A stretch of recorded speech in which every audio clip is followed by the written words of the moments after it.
Assalamualaikum warahmatullahi wabarakatuh. Innal hamdalillah nahmaduhu wa nasta'inuhu wa nastahdihi wa nastaghfiruh wa na'udzu billahi min shururi anfusina wa min sayyiati a'malina. Man yahdihillahu fala mudilla lahu ومن يضلله فلا هادي له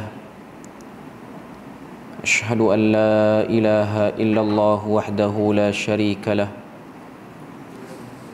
وأشهد أن محمدا عبده ورسوله يا أيها الذين آمنوا اتقوا الله وقولوا قولا سديدا يصلح لكم أعمالكم ويغفر لكم ذنوبكم ومن يطع الله ورسوله فقد فاز فوزا عظيما.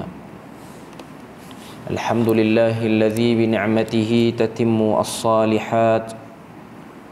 ربنا آتنا من لدنك رحمة وهيئ لنا من أمرنا رشدا. اللهم آت نفسي تقواها وزكيها وأنت خير من زكاها أنت وليها ومولاها.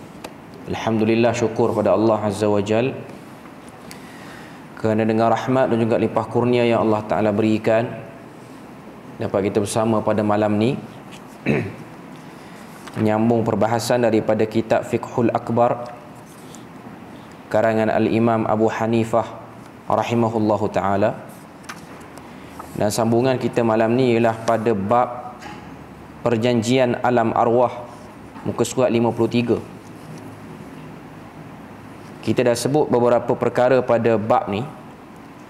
Kalau kita tengok dalam matan dia, muka surat yang ke-53, berkata Al-Imam Abu Hanifah rahimahullahu ta'ala, dia kata akhraja dhurriyyata Adam min sulbihi faja'alahum uqala fakhatabahum wa amarahum bil iman wa nahahum 'anil kufri fa aqarru lahu bir rububiyyah فكان ذلك منهم إيمانا فهم يولدون على تلك الفطرة ومن كفر بعد ذلك فقد بدل وغير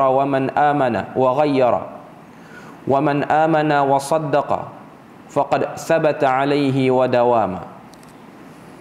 Terjemahan dia sebut situ, dia kata akhraja dzurriyyata Adam, Allah Ta'ala mengeluarkan zuriat Nabi Adam alaihi salam min sulbihi, daripada sulbinya, faja'alahum uqala, dan Allah Ta'ala menjadikan kesemua zuriat anak Adam itu berakal. Fakhatabahum, lalu Allah Ta'ala menitahkan kepada mereka, wa amarahum bil iman, dan memerintahkan kepada mereka untuk beriman, wa nahahum 'anil kufri, dan melarang mereka daripada melakukan kekufuran. Fa'aqarru lahu birrububiyyah, kemudian semua zuriat tersebut mengakui rububiyah Allah Azza wa Jalla, iaitu mengakui ketuhanan Allah Azza wa Jalla sebagai pencipta. Fakana dzalika minhum imana, maka mereka pada waktu itu beriman. Fahum yuladuna ala tilkal fitrah, dan mereka lahir di atas fitrah tersebut. Wa man kafara ba'da dhalik, barang siapa yang kufur selepas daripada pengakuan tersebut, faqad baddala wa ghayyara, dia telah menukar dan dia telah mengubah. Wa man amana, sesiapa yang beriman, wa saddaqa, dia membenarkan, faqad sabata alaihi wa dawam, dan ia telah tetap teguh di atasnya. Jadi dalam matan yang disebutkan oleh Al-Imam Abu Hanifah ni, dia ingin membenarkan satu ayat dalam surah Al-A'raf, iaitu ayat 172. Dalam huraian tu, kalau kita tengok pada perenggan paling bawah tu, dia diletakkan ayat 172 daripada surah Al-A'raf, iaitu firman Allah Ta'ala, wa iz akhadha rabbuka min bani Adam, dan ingatlah wahai Muhammad ketika Tuhanmu mengeluarkan zuriat anak Adam, min zuhurihim, daripada sulbi mereka, tulang belakang mereka, dzurriyyatahum wa ashhadahum ala anfusihim. Keluar daripada belakang mereka itu zuriat-zuriat, dan mereka menyaksikan pada diri mereka ketika mana ditanyakan, alastu bi rabbikum, bukankah aku ini Tuhan kamu? Qalu bala syahidna. Mereka semua zuriat Adam itu telah mengatakan, bahkan kami menyaksikan, an taqulu yaumal qiyamati inna kunna an hadza ghafilin. Akan tetapi mereka pada hari kiamat nanti sebahagiannya mengatakan, sesungguhnya kami telah lalai, seakan-akan tidak datang peringatan dan terlupa pengakuan tersebut tentang hakikat tauhid. Okay. Maknanya pada bahagian ni penulis rahimahullahu taala dia nak sebut pada kita bahawasanya tidak boleh lagi satu orang anak Adam itu dia menyalahkan Tuhan. Tak boleh dia menyalahkan Tuhan, sebab dia telah membuat pengakuan di hadapan Allah Azza wa Jal waktu mereka di alam roh. Waktu kita semua ni lah. Yang dimaksudkan dalam ayat 172 surah Al-A'raf ni semua sekali. Semua sekali ni termasuklah mereka orang-orang yang bukan Islam pada zaman sekarang ataupun zaman lampau. Sebab mereka semua tu daripada zuriat anak Adam. Berdasarkan apa yang Allah Ta'ala sebut pada ayat 172 Al-A'raf, wa idh akhadha rabbuka min bani Adam min zuhurihim zurriyatahum. Allah Ta'ala ambil keluarkan daripada tulang belakang sulbi Nabi Adam alaihissalam zuriat-zuriat mereka, wa ashhadahum, dan minta penyaksian. Bila mana Tuhan tanya, alastu bi rabbikum, mereka jawab, qalu bala syahidna, bahkan kami menyaksikan. Maknanya ini ialah satu pengakuan yang telah diucapkan. Sama ada satu orang tu tetap atas penyaksian itu, ataupun dia lahir sebagai orang bukan Islam, lepas pada tu baru jumpa Islam, ataupun dia kekal dalam Islam dia, semua orang mengucapkan dan menyaksikan benda ni. Okay. Kemudian kalau kita tengok pada huraian muka surat 54, muka surat 54 tu perenggan yang kedua selepas pada terjemahan ayat 172 Al-A'raf, dia kata adalah satu inayah Allah dan keadilannya kepada sekalian manusia bahawa dia menciptakan mereka di atas fitrah yang sejahtera. Ini ialah bentuk daripada pengurusan dan pentadbiran Tuhan terhadap anak-anak Adam, terhadap kita semua makhluk ni. Okay. Iaitu membuat pengakuan mereka bahawa Allah Azza wa Jalla adalah pencipta dan pengatur urusan mereka, dan hanya dia sahaja yang layak disembah. Itulah yang disebut dalam matan tadi, bila mana Imam Abu Hanifah dia kata fa aqarru lahu birrububiyah, lalu mereka telah mentakrirkan rububiyah Allah Azza wa Jalla, iaitu menyetujui dan mengakui Allah Ta'ala itu pencipta, Allah Ta'ala itu pengurus takbir urusan mereka. Okay. Perenggan yang ketiga muka surat 54, setelah itu, jika manusia menyeleweng, sama ada dia kufur atau syirik, maka dia sendiri yang berlaku zalim terhadap dirinya dengan meninggalkan fitrah yang sebenar. Maknanya kalau satu orang tu dia tak duduk di atas pengakuan itu bukan kerana zalimnya Allah Azza wa Jalla, ataupun bukan kerana tak perasannya Allah Azza wa Jalla terhadap dia sehingga dia tidak ada dalam radas hidayah itu, tidak ada dalam ruang lingkup hidayah. Itu bukan silap Allah Ta'ala, tapi itu ialah pada diri dia sendiri. Okay. Cuma kalau kita tengok dalam surah Al-Isra, Allah Ta'ala sebut, وَمَا كُنَّا مُعَذِّبِينَ حَتَّى نَبْعَثَ رَسُولًا. Kami tidak akan mengazab satu-satu kaum, satu-satu orang, maknanya baik individu ataupun baik komuniti, yang tidak sampai padanya utusan, iaitu tidak sampai padanya hidayah, tidak sampai padanya hujah-hujah kebenaran. Yang tu cerita lain, iaitu cerita lain. Okay. Cuma nak katanya umum semua manusia dia tak boleh menyalahkan Tuhan. Sebab tu kalau kita tengok ada kelompok-kelompok dalam akidah, antaranya Qadariyah, antaranya Jahmiyah, Mu'tazilah dan berbagai-bagai, mereka cuba membuang konsep silap ataupun dosa pada makhluk, sebab nak letakkan silap dosa tu sebagai aturan Tuhan.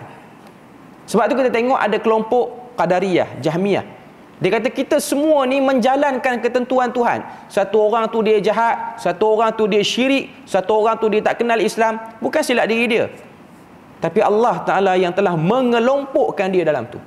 Ini ialah satu buah fikiran untuk mengeluarkan konsep dosa yang ada dalam agama. Sebab nak letak dosa tu kepada Allah Azza wa Jalla. Maknanya nak letak silap diri pada Allah Azza wa Jalla. Ini ada dalam perbahasan mazahib al-aqadiyah, mazhab-mazhab akidah. Okay. Jadi Ahlus Sunnah wal Jamaah dia buang siap-siap benda ni dengan datangkan dalil ayat 172 daripada surah Al-A'raf. Sebab ayat tu jelas bila mana Allah Taala kata wa ashhadahum ala anfusihim alastu birabbikum qalu bala syahidana. Maknanya tunjuk pada kita pengakuan satu orang tu dah jelas. Maknanya semua orang di dunia yang sekarang, yang lepas ataupun yang akan datang, semuanya mengakui benda ni. Okay. Kemudian dia sebut sini, dia kata perenggan yang ketiga, manusia, perenggan ketiga lepas terjemahan itulah muka surat 54, manusia diciptakan dengan fitrah iman, yakni kecenderungan beriman dan tunduk beribadah kepada Allah Azza wa Jal berdasarkan dalil daripada surah Rum. Maknanya semua daripada manusia, termasuk yang bukan Islam, dia ada fitrah untuk menyembah Tuhan yang esa, dan manusia ni dia sangat bermasalah pada isu politismnya Tuhan. Politism ni maksud dia apa? Politism ni ialah pembahagian tugas-tugas yang berbentuk ketuhanan kepada pihak lain.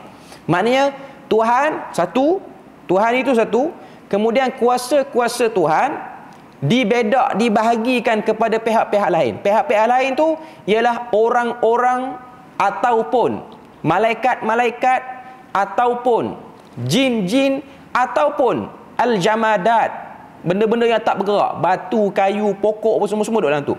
Maknanya ini dipanggil unsur politism dalam akidah ataupun dalam teologi. Okay. Dia kata manusia tak boleh bersetuju dengan benda tu. Tuan-tuan tengoklah penyembah berhala, mereka cuma tidak melayan perasaan itu.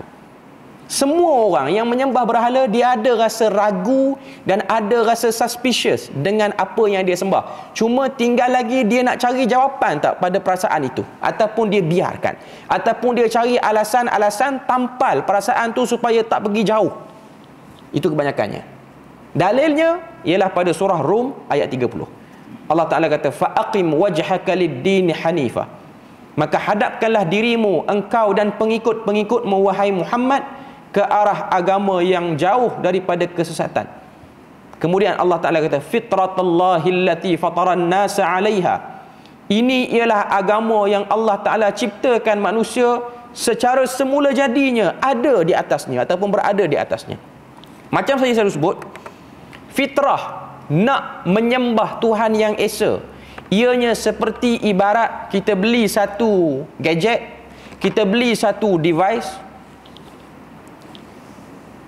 application yang ada dalam tu yang kita tak download, beli buka je telefon, buka je tablet, dah ada dalam tu application. Itulah saya nak bagi faham, fitrah ni benda yang keluar saja manusia bila mana manusia ni dia dah stabil emosi dia, dah melepasi usia baligh, dah melepasi usia mumayyiz, dia dah ada rasa nak bertanya persoalan-persoalan penting dalam hidup. Itu ialah benda yang memang ada, tak dapat dinafikan, melainkan ada manusia yang cuba membatalkan pertanyaan-pertanyaan itu, iaitu kita ni nak sembah siapa, yang kita sembah ni betul ke tidak, lepas pada ni kita nak pergi ke mana, urusan kita macam mana. Benda tu ialah soalan-soalan yang sedia ada, dan Islam datang menjawab melalui Rasulnya, melalui kitabnya dan firman Tuhan. Okay. Kemudian Allah Ta'ala kata la tabdila li khalqillahi dhalika ad-dinul qayyim walakinna aktsaran nasi la ya'lamun. Allah Ta'ala kata tidaklah patut ada sebarang perubahan pada ciptaan Allah itu, itulah agama yang betul lurus. Maknanya yang telah terkafir ataupun yang sengaja menjadi kafir tidak boleh meletakkan terkafirnya dia atau jadi kafirnya dia atau pilihan dia nak jadi kafir itu sebagai bentuk ketentuan yang sudah sedia ada Tuhan letakkan. Nanti kita akan pergi pada muka surat 55, dia akan bahas bagaimana adanya unsur ikhtiar pada manusia ni. Manusia ni dia ada kebolehan untuk memilih, dan Tuhan memberi penjelasan pada setiap pilihan-pilihan yang dia nak pilih. Semua kita ada. Dia bukan yang faham ni orang belajar jurusan agama saja. Semua. Sebab konsep ilahiyat, iaitu ketuhanan, ialah konsep yang paling ringkas dalam agama dan paling utama. Cuma sebahagian daripada kita bila mana sebut pengajian akidah, dia jadi serabut dekat mana? Dia jadi serabut bila mana nak pergi dengar aliran-aliran akidah yang menyeleweng. Nak pergi dengar Mu'tazilah, nak pergi dengar Qadariyah, nak pergi dengar Jahmiyah, nak pergi dengar macam-macam lagi lah. Okay. Yang tu tinggal dulu. Yang tu sebab kita ni orang akhir zaman, itulah antara masalahnya kita duduk akhir zaman ni. Kita belajar akidah yang betul, dia akan terganggu dengan gangguan-gangguan daripada akidah yang tak betul. Beza dengan orang yang dapat akidah direct pada zaman Nabi, iaitu para sahabat. Sebab gangguan, kesesatan itu terhalang dengan adanya Nabi. Beza dengan zaman kita. Zaman kita ni apa yang boleh guide kita? Yang boleh guide kita ialah ilmu, kefahaman para sahabat, apa yang diajar oleh Nabi, apa yang diberitahu dalam Al-Quran, apa yang diijtihadkan oleh para ulama sekiranya ijtihad itu betul. Sebab ada juga ijtihad yang kurang tepat. Okay. Jadi nak sebut pada kita bahawasanya bila mana kita belajar akidah di akhir zaman ni, gangguan dia makin banyak. Penggunaan istilah-istilah yang lebih moden. Bila mana namanya moden, maka kita tak rasa ia sesat. Sebab yang telah dibukukan pada zaman lampau, istilahnya lain, tapi isinya sama. Kalau tuan-tuan tengok Qadariyah, Jahmiyah, apa-apa semua ni, sekarang tak ada kelompok tu. Sebab kelompok tu nama dia lain. Kelompok tu nama dia sekarang New Age Movement. Lain bunyinya, tapi isinya sama. Isinya sama. Okay. Sebab tu kita kena kenal isinya, bukan kita kenal namanya. Sebab kalau kenal nama, dia tukar nama, kita rasa dia kelompok lain, sedangkan dia membawa konten isi yang sama sahaja. Okay. Jadi nak katanya, satu orang manusia ni bila mana ada saja ajakan-ajakan suruh sembah selain pada Tuhan, secara automatik dia tak boleh nak proses benda tu peringkat awal, melainkan dia yang rosakkan pemprosesan yang dah elok tu dengan ambil benda lain untuk menampal rasa tak selesa tu. Okey. Jadi itu benda yang kita boleh tengok yang ingin dimaksudkan oleh penulis dan juga oleh imam, oleh yang syarah kitab ni, dan juga oleh Imam Abu Hanifah tu sendiri. Perenggan yang lepas pada terjemahan tu, dia kata fitrah untuk menerima Islam seperti bumi yang subur untuk pertanian. Wahyu pula ibarat air hujan yang turun daripada langit. Sebaik sahaja ia turun, maka bergerak tumbuhlah tanaman sehingga terlihat tanaman yang indah. Maknanya kita ni diibaratkan seperti tanah yang tunggu hujan. Tanah tu tanah yang elok, nak menumbuhkan bermacam-macam tanaman yang baik. Cuma nak tunggu air hujan yang bersih, iaitu wahyu yang turun daripada atas, menyuburkan tanah. Akhirnya keluarlah natijahnya tumbuhan yang baik. Dalam analogi yang dia nak beri ni, bila mana satu orang manusia dia dapat akidah yang baik, hakikat, dia kenal Tuhan yang betul, dia akan mengeluarkan natijah amalan-amalan kebaikan yang baik, yang bernilai. Termasuk juga daripada akhlak.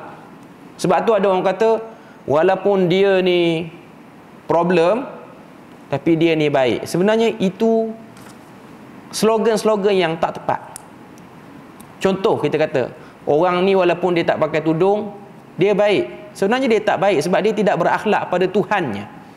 Yang suruh tutup tu ialah Tuhannya. Dan dia hidup atas dunia, dia nak kena kenal, dia nak kena ikut Tuhan dia ke, dia nak kena ikut hawa nafsu dia ke, dia nak kena ikut kata-kata orang di sekeliling dia. Tapi kalau dalam isu ni dia tak boleh hormat arahan Tuhan dia, dan dia rasa arahan Tuhan dia remeh, walaupun dia baik, dia suka beri makan ke orang, dia suka tolong beri makan pada binatang tepi jalan, kucing ke anjing, okay. Tapi isu tu dia baiklah, kita iktiraf dia tu baik untuk bab tu. Cuma untuk dia dengan Tuhan dia tak baik. Dia tidak baik. Tuan-tuan tengok Abu Talib pak menakan Nabi, dia dengan Nabi baik, tak pernah marah, uruskan Nabi sampai Nabi kahwin. Tapi dia ada satu problem, dia syirikkan Tuhan dia. Itu problem dia. Yang dia baik kita tak nafikan. Cuma kesalahan besar dia menafikan ketuanan yang ada pada Tuhan yang Maha Esa. Sebab Allah Ta'ala itu Tuhan dia, tiba-tiba dia belot daripada Tuhan dia yang asal, dia pergi kerja tempat lain, dia pergi mencari pengharapan yang baik di tempat lain. Saya beri contoh pada tuan-tuan supaya nampak lebih clear benda ni. Kita kerja dengan satu syarikat, kita tak kerja di syarikat tu, kita pergi kerja syarikat lain, kita pergi bangunan syarikat lain, kita buat kerja dokumen semua kita buat, tak cukup dengan kita urus tabir, lantai pun kita cuci. Tapi orang tanya kita, awak kerja syarikat mana? Saya syarikat depan tu. Tapi kenapa main kerja sini? Saya suka kerja sini. Di sisi syarikat yang kita pergi buat volunteer tu baiklah, tapi di sisi yang dia sign dokumen tu dia jahat, sebab dia pergi kerja dengan orang lain, sedangkan dia ikat agreement dia dengan syarikat lain. Di sisi bos asal dia teruklah sebab dia pergi kerja kat orang lain. Tapi di sisi pihak yang dia sedang duk buat kerja tu, baguslah, ringanlah kerja kita, sebab ada orang datang tiba-tiba nak kerja sini. Itu saya nak bagi nampak pada tuan-tuan puan. Maknanya satu orang dia baik dengan manusia, itu isu dia baik dengan manusia. Tapi kalau dia problem dengan Tuhan, kita tak boleh iktiraf dia sebagai orang yang baik dalam bab tu. Dan kita tak boleh, orang kata apa, nak mempertahankan. Takkanlah dia masuk neraka, dia dulu baik, tak pernah marah orang, satu je dia punya problem, dia syirikkan Tuhan. Syirik tu besar. Syirik tu adalah satu benda yang besar. Sebab orang tak nampak konsep ni. Tak dapat dinafikan. Ada tokoh-tokoh kebajikan yang memang baik, yang bukan Islam. Ada orang pernah tanya Ahmad Didat, Mother Teresa ni akan pergi syurga ke neraka? Mother Teresa ni antara tokoh besar di India. Padri, perempuan, nun, tak kahwin, buat rumah kebajikan, rumah anak yatim. Semua isu-isu kebajikan di India dia cover. Jawapan dia tetap ke neraka sebab dia syirikkan Tuhan dia. Dia syirikkan Tuhan dia. Yang dia baik, yang lepas pada dia mati, ramai anak-anak yatim yang terbela nasibnya, ramai perempuan-perempuan ibu tunggal yang terbela, itu yang dia baiklah. Okay. Cuma untuk isu ketuhanan dia tak baik. Dia bermasalah untuk isu tu. Okay. Ini konsep yang kita kena bezakan. Kita kena bezakan. Ataupun saya bagi contoh lebih mudah lagi. Okay. Tuan-tuan ada isteri tuan-tuan pergi layan lelaki lain. Di sisi lelaki lain baguslah dia. Di sisi kita, isteri ni tak guna. Sebab dia pergi berkhidmat pada orang lain. Dari segi khidmat dia bagus. Dia pergi rumah jiran, dia masak lebih sedap daripada isteri sah jiran tu. Jadi yang jiran dia pun suka pada dia, tapi tak kahwin sampai kesudah. Cuma suka layan. Dari segi logiknya, tidak ada manusia boleh bersetuju dengan perbuatan isteri macam ni. Dari segi logik. Begitulah juga dalam isu bab satu orang yang memilih untuk tidak mengesakan Tuhan, melanggar prinsip tauhid walaupun dia baik pada isu-isu kemanusiaan. Ini kena ada pembeza yang jelas dalam bab ni. Pembeza yang jelas. Okay. Itu bab yang kita. Dan orang tak boleh soal, macam mana satu orang dia jahat dengan orang tiba-tiba boleh masuk syurga dengan sebab dia tak syirik? Itulah isu dia. Poin di situ. Dia jahat, dia pukul orang, dia akan dapat pembalasan di akhirat. Okay. Cuma dia ada satu poin besar dia ialah dia tak langgar sempadan yang paling bahaya, iaitu syirik. Dia tak langgar yang tu. Sebab tu dalam hadis yang terkenal, hadis kursi, Nabi kata, bila mana Allah Ta'ala tengok satu orang hamba tu dosanya setinggi langit, ananas sama, thumma astaghfartani, kemudian dia minta ampun pada aku, wala tusyrika bi syai'a, syarat dia tak pernah syirikkan aku, ghafartu laka wala ubali, kata Allah Ta'ala, aku ampun dia tanpa aku heraukan dosa-dosa yang lain. Dosa sini ialah dosa dia dengan Tuhan pada isu-isu ibadah, tapi pada isu kesyirikan dia tak buat. Tapi dosa dia dengan orang, contoh orang tu jahat, dia bunuh orang, tak selesai dia dengan orang tu, dia curi duit orang, yang tu tak selesai. Kita jangan pandang mudahnya dia benda macam tu. Tak, itu gambaran secara umum. Maknanya dosa dia dengan Tuhan, dia tak salat, dia tak puasa, dia tak bayar zakat, dia mengelak dalam salat dia apa semua, itu Tuhan boleh ampun. Tapi dosa berkaitan dengan hak-hak orang dia tak selesai. Cuma satu je Tuhan tak suka, iaitu satu orang yang mensyirikkan dia. Maknanya tak nak sembah dia langsung, ataupun cari pihak lain untuk dibesarkan. Okay.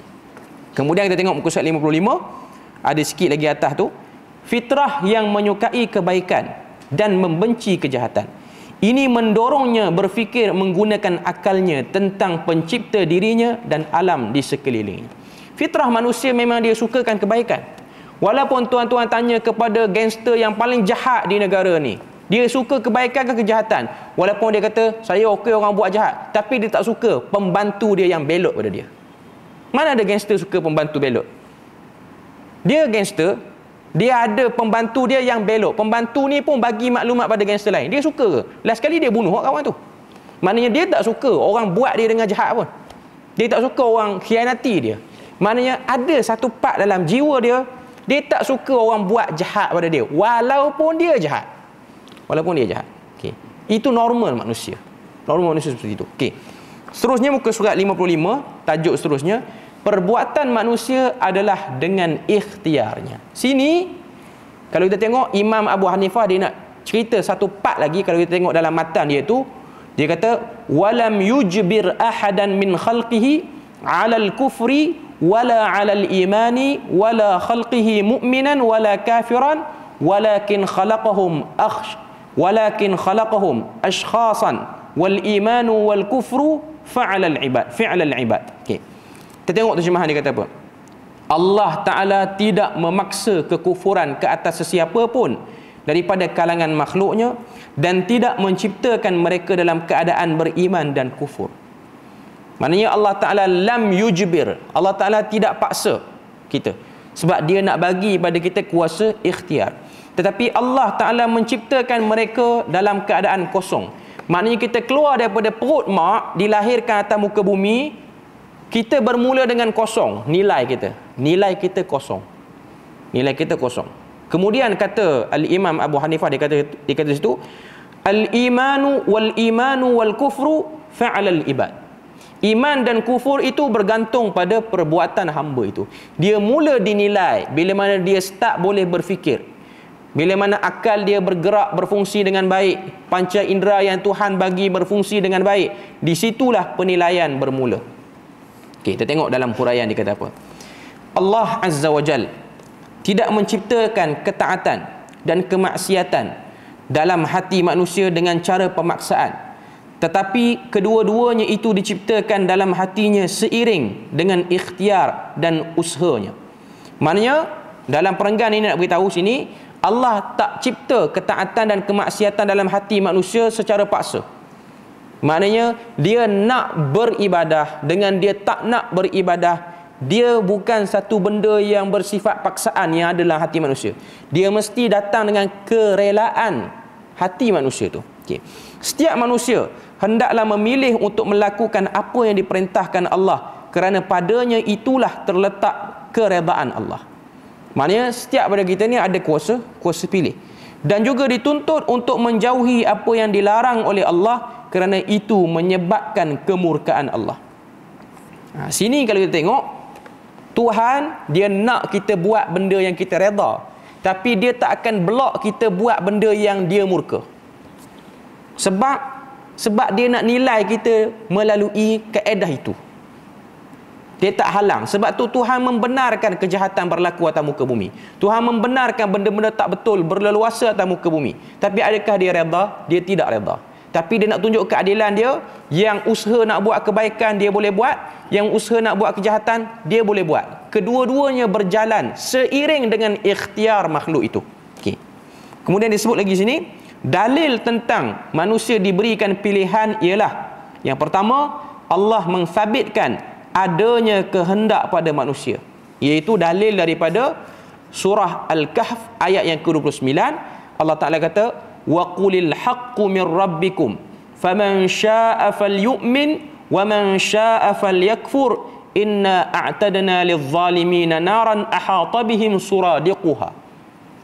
Maksud dia apa? Allah Ta'ala kata, dan katakanlah wahai Muhammad, kebenaran itu datang daripada Tuhan kamu, maka sesiapa yang mahu beriman hendaklah dia beriman, dan sesiapa yang mahu kufur ingkar, biarlah dia mengingkari.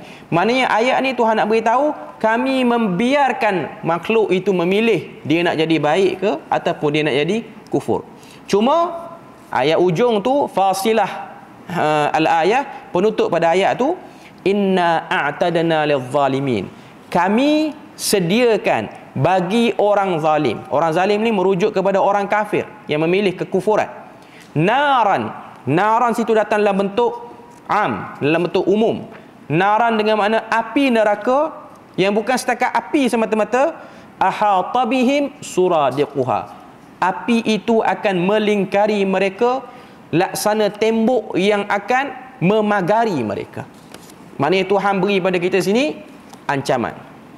Maknanya aku benarkan kamu buat benda-benda kufur, tak diambil tindakan di dunia, akhirat nanti aku akan ambil tindakan. Aku benarkan bukan makna aku redha, tapi aku benarkan itu ialah bab pada keadilan. Itu maksud dia. Muka surat 56. Yang kedua dia kata, Allah Ta'ala menitahkan kepada manusia perintah dan larangan. Sekiranya manusia tidak mempunyai pilihan dan kemampuan, tentu itu ia dikira sebagai taklif di luar upaya, dan ini adalah sesuatu yang mustahil dalam agama. Tuhan beri pada kita awamir, arahan-arahan, beri juga pada kita nawahi, larangan-larangan, dan kita diberikan kudrat, iradat. Kudrat ni kekuatan, iradat ni ialah kemahuan untuk ambil mana satu di antara dua pilihan tu, nak ambil larangan ataupun nak ambil suruhan. Maknanya tidak ada unsur paksaan ataupun jabrun. Sebab tu dalam kelompok akidah ni dia ada kelompok nama dia Jabariyah. Jabariyah ni maksudnya apa? Kelompok yang mengakui, yang memahami kita semua ni telah dipaksa oleh Tuhan untuk pilih. Dia kata kita pilih, tapi dia kata pilihan tu ialah ada unsur paksaan. Maksudnya Tuhan yang jadikan kita terkepit dalam satu suasana, kita nak yang baik, tiba-tiba terambil juga yang jahat. Kita telah dipaksa untuk ambil yang tu. Ini kelompok Jabariyah. Ini kelompok Jabariyah. Yang ni pun tak betul. Yang ni pun gelong juga. Okey. Yang ketiga, setiap yang melakukan kebaikan akan dipuji, dan begitulah sebaliknya.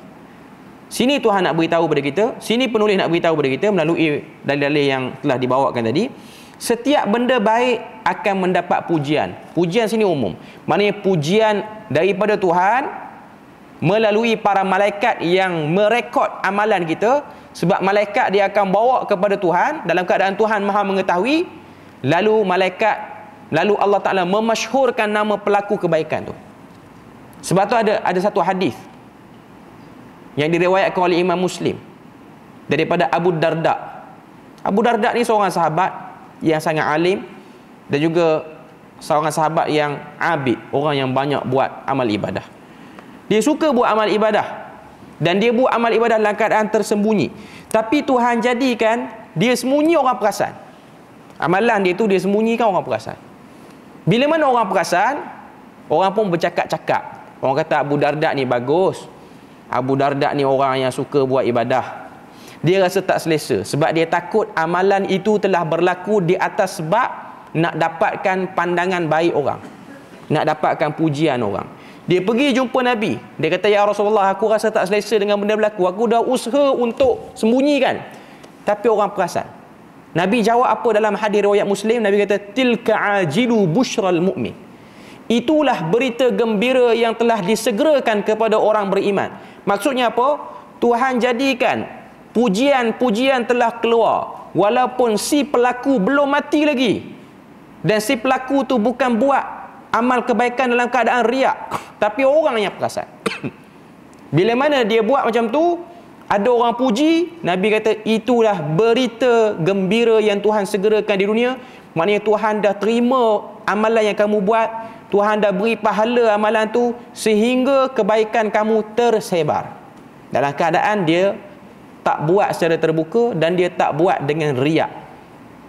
Dia beza kalau kita beritahu orang, saya semalam tak datang ni sebab mengantuk, saya sampai tahajud banyak sungguh, tu kita cerita. Lepas tu orang puji, yang tu tak jalan. Yang ni yang dia buat sembunyi tapi orang perasan.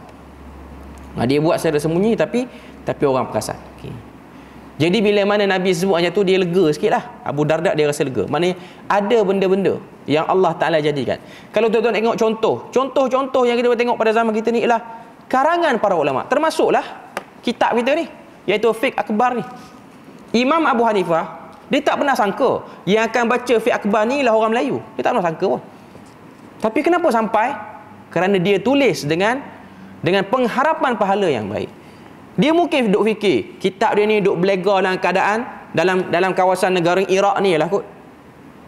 Tapi ada orang yang dia tulis buku, dia cuba angan-angan buku dia tu akan naik seantero dunia. Rupa-rupanya buku dia hanya popular waktu dia hidup je. Lepas pada dia mati, hilang macam tu je.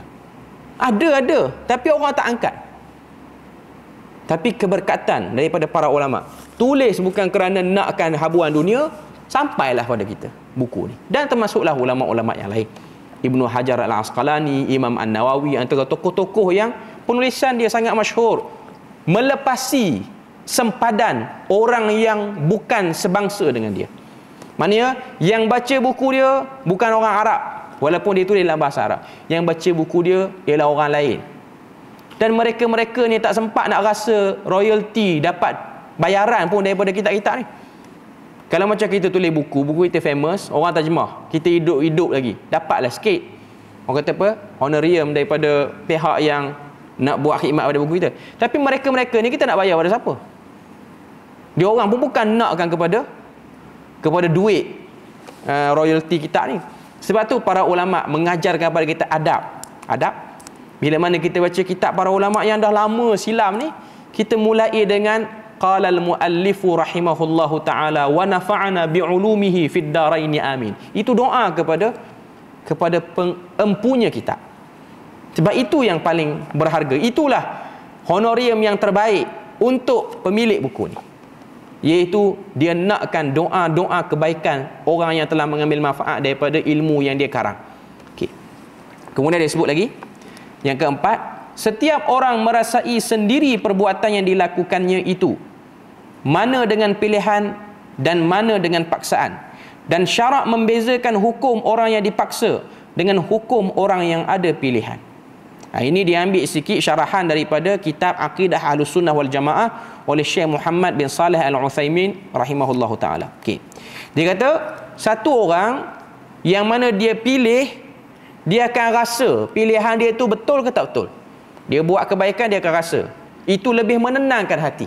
Sebab tu ada hadis Nabi kata, benda-benda baik dia menenangkan hati, benda-benda jahat dia menyebabkan hati rasa tak tenang, rasa ada satu benda yang mengganggu dia. Kecuali orang yang dipaksa. Orang yang dipaksa buat baik ataupun orang yang dipaksa buat jahat, dia tak akan boleh menikmati perbuatan ataupun memahami perbuatan tu secara dalam. Sebab tu kalau kita tengok orang yang dipaksa, hatta kita pun zaman kita kecil-kecil dulu dipaksa datang ke masjid, dia bukan satu benda yang seronok. Kita datang kerana nak bagi pelepah supaya orang tak marah. Datang tak rasa apa. Okay. Tapi beza kalau datang dengan kerelaan hati. Jadi nak sebut dia kata, kalau benda baik dibuat dengan paksaan, dia tak akan rasa nikmat. Sama juga dengan benda jahat. Benda jahat yang dibuat dengan paksa, dia akan stop. Dia tak boleh. Kalau tabiat orang tu suka buat baik, dia tak akan jadi ketagihan lah benda tu. Tapi kalau benda tu dibuat dengan rela hati, dia akan ada proses seterusnya, iaitu istimrar. Continuously benda tu akan berlangsung. Okay.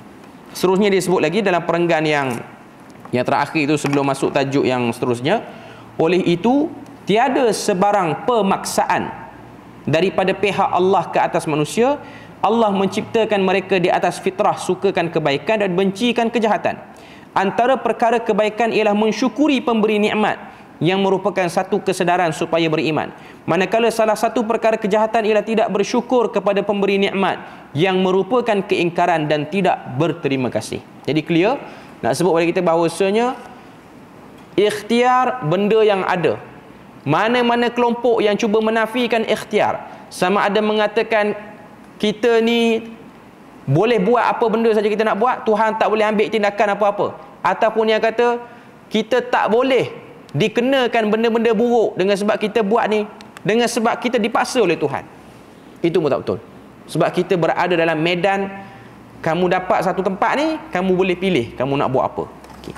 Kemudian kita tengok lagi yang bawah tu, muka surat 56, ilmu Allah tentang kekufuran dan keimanan manusia. Kata al-Imam Abu Hanifah rahimahullahu ta'ala, wa ya'lamu Allahu ta'ala man yakfuru fi hali kufrihi kafiran, fa idza amana ba'da dhalika ilmuhu mu'minan, alimahu mu'minan fi hali imanihi wa ahabbahu min ghairi an yataghayyar ilmuhu wa sifatuhu. Maksud dia kata Allah Ta'ala mengetahui orang yang kufur dalam keadaan kufurnya sebagai kafir, dan apabila dia beriman selepas itu Allah Ta'ala mengetahui dia sebagai beriman dan dalam keadaan imannya, dan dia mengasihi tanpa berubah ilmu dan sifatnya. Okey. Untuk poin ni saya tak nak baca huraian dia, sebab huraian dia tu umumnya tak ada sangat dari dalil yang penting untuk diberi penekanan. Cuma kalau kita tengok matan dia secara umum kita boleh faham dah. Imam Abu Hanifah nak sebut dari kita apa dia? Allah Ta'ala waktu satu orang tu dia pilih nak jadi kafir, pilihan yang dipilih oleh orang tu sedia maklum dalam pengetahuan Tuhan. Sebab ada kelompok-kelompok akidah pada zaman Imam Abu Hanifah ataupun zaman selepasnya mengatakan ilmu Tuhan terhad bila mana sampai dekat pilihan makhluk. Bila mana makhluk nak pilih, Tuhan tak tahu. Tuhan hanya sediakan baik buruk. Dia nak ambil mana satu, dia nak ambil tu, ilmu Tuhan tak ada situ. Jadi dia telah mengurangkan sifat ilmu Allah Ta'ala, sifat khabir Allah Ta'ala yang sedia ada, yang dia sebut dalam Quran dan dalam kitab-kitab terdahulu. Cuma dia tak ambil tindakan. Inilah tempat yang terkeliru dan tergelincirnya. Tidak terkena kesan daripada pilihan. Tak ada apa-apa. Lepas pada dia pilih tu tak ada apa-apa. Tiba-tiba kita rasa macam betul ke Tuhan ni? Contoh saya bagi dekat tuan-tuan perempuan. Isu orang transgender pergi umrah pakai ihram. Dia perempuan, dia pakai ihram. Okay. Dia pergi ada orang, dia rasa macam pelik. Sebab apa? Sebab waktu dia pergi tu tak ada kena apa-apa. Tak ada lah kena panah petir ke, balik sakit ke, tak ada. Dan tak berlakunya benda tu, dia rasa macam tak sepatutnya jadi macam tu. Sepatutnya dia kena paling kurang sakit ke apa. Kita tak boleh paksa benda tu. Benda tu bukan dalam bidang kuasa kita. Dan Tuhan pun tak pernah kata orang yang melanggar perintah aku di tempat paling suci dia mesti kena on the spot. Tuhan tak kata. Sebab Tuhan telah memberi pengecualian kepada umat akhir zaman ni dengan doa Nabi, iaitu Nabi kata jangan hancurkan umat aku on the spot. Jangan hancurkan. Kalau dia buat jahat pun jangan hancurkan lagi. Beza dengan umat dulu. Buat je kena setelah didatangkan beberapa amaran. Okey. Jadi ada sebahagian orang tiba-tiba dia jadi something bila mana benda tu tak berlaku.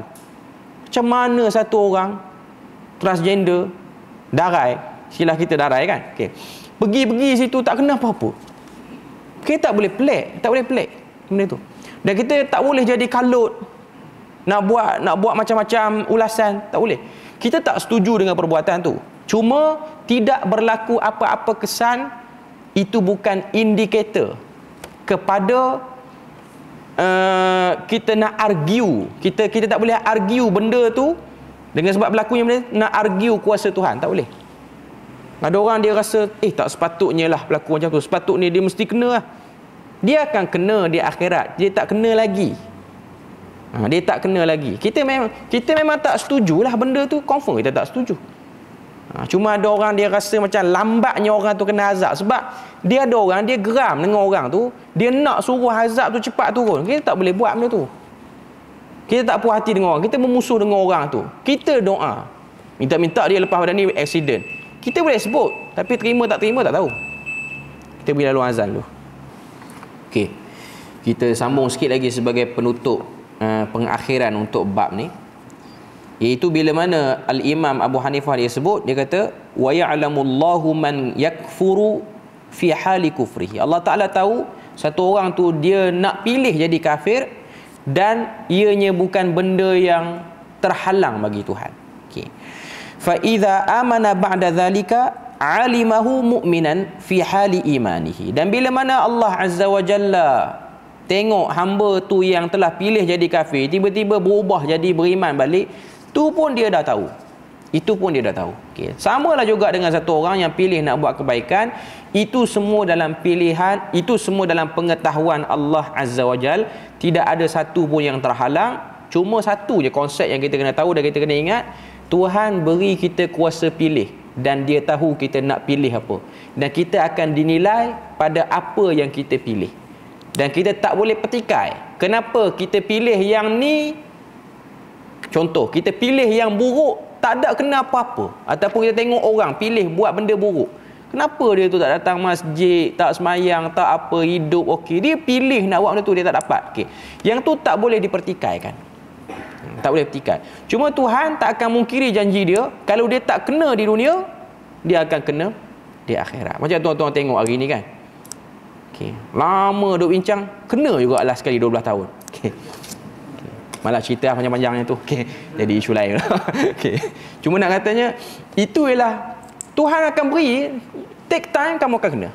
Sampai tu masa kamu akan kena. Kalau betul, kalau tak betul pun, orang yang penaya dia pun akan kena juga semasa nanti. Kedua-dua pihak tak akan terlepas daripada pemerhatian Tuhan. Sebab Tuhan dah sebut dalam Quran, inna rabbaka labil mirsad. Sesungguhnya aku, Tuhanmu yang menciptakan kamu ini, memerhati kamu dengan teliti. Al-irsad tu maksud dia apa?